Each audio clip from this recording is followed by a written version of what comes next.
Hey everybody, it's Jason Blaha here, and once again it is time for my client Emma's vlog, and this is many people's favorite segment. I would say channel, but Facebook on top of it now since I upload these things to Facebook also.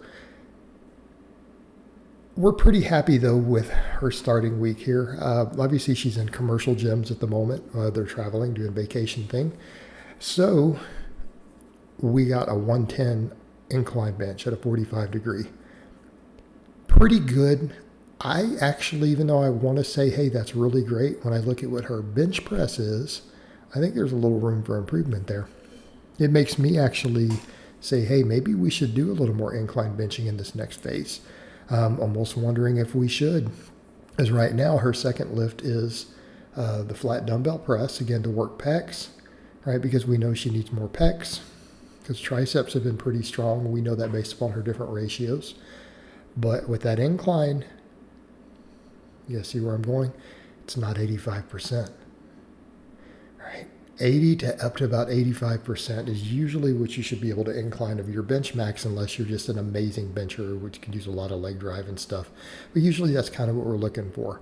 Now, she's real close. But this is what we do with max effort work. This is what we do with our supplemental work on a conjugate method. We look at these things and go, shouldn't certain lifts be closer together? And if we see disparities, we kind of know where our weak links are. We can use this to assess that. And this is a perfect example. Perfect example. So I may start working on a little more incline work for her coming up. All right, she did a pin squat. And I don't recall the exact amount. I lost my notes. They're not in front of me. But I know it was at least 225 from the plates there. So she did a pin squat.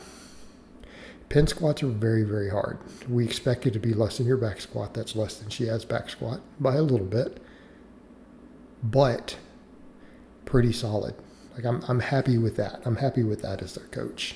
Because again, pin squats are one of the harder variations that you can do. They're definitely one of the hardest variations.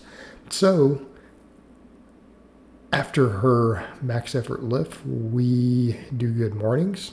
Of course, they don't have a safety bar there, so she's having to use a straight bar, but we are taking advantage of the belt squat.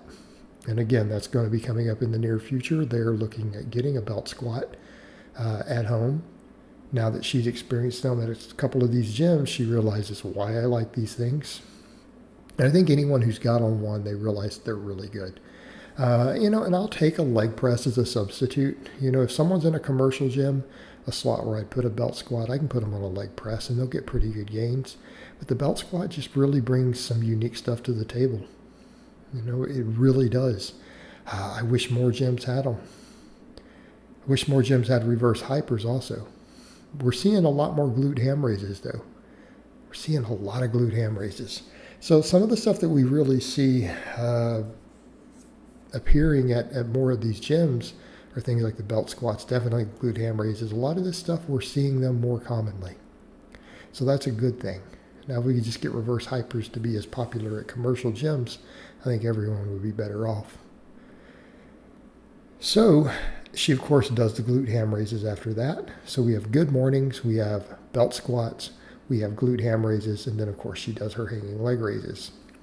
I like these, one of my two favorite ab exercises, and she does these a lot.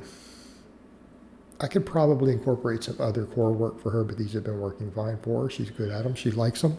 Everything is good, so we continue to utilize these. And again, I tend to agree with Dave Tate in general when it comes to core training. He's spot on. He likes those, and he likes any sort of standing ab work. I love standing work with a cable. Hey, I'm a big fan of cable crunches standing. I'm a big fan of the hanging leg raises if we're going to do, direct core work. That's kind of another topic too. I think that comes up sometimes when I don't have people plank, because my people all squat and deadlift. And let's be frank there. I'm not saying planks are not a good exercise. I think planks are a good exercise. But if we're doing a lot of standing heavy barbell work, we're squatting, we're deadlifting, all that stuff, I don't think that planks bring anything special to the table. It's an isometric ab exercise. Now, can it carry over to those movements? Sure. Because they all work the abs isometrically. But at this point, if we're going to do anything in addition to doing squats, deadlifts, good mornings for our abs and obliques and stuff, I would rather it be a dynamic movement that we're moving through a range of motion. You see where we're going there? All right. Dynamic effort upper day. Fortunately, she could bring her mini bands with her, so we were good for the benching. Then, of course, she does floor presses. Actually, she doesn't do floor presses on this day. I'm sorry. Some of my other lifters do. I don't have her doing that. We do dumbbell presses. She does chin-ups. Of course, she does some tricep work, but I don't think we got that on camera.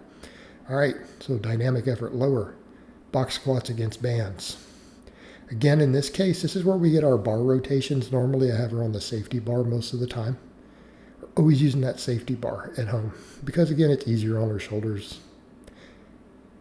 And we get our changes in bars when she goes out of town, and they travel enough that that's where we get to kind of to change things up.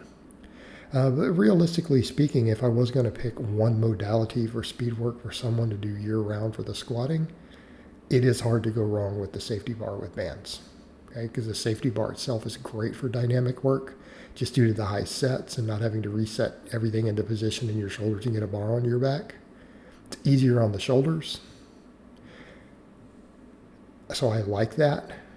And then, of course, bands. If I had to pick between bands or chains, if only getting to pick one, I would go with bands. Okay. So we get all that. Of course, afterwards, she does good mornings. The belt squats, glute ham raises, hanging leg raises. We ran into an issue, though, on this day this week. There was, I guess, a minor mishap at the gym. So they needed to go ahead and leave. I think there was an accident. So they're just like, we're just going to leave. So she ended up not getting her other stuff in for the workout. And you know what? That's okay. It's okay. We can live with that. She got all of that stuff in on the other lower day. She got the main work in. Okay. She got some good mornings and she got some leg raises in after doing the speed work. Quite frankly, we get a training response from that. There's adaptation. Is she going to improve based upon just doing those things? I think so. We had speed boxes. We had speed pulls. We had good mornings, hanging leg raises. That is an acceptable workout session. It's not optimal, but it's acceptable given the situation. All right, guys, but that's really all I have to say on that today. I hope it's been informative, and I will talk to you guys next time.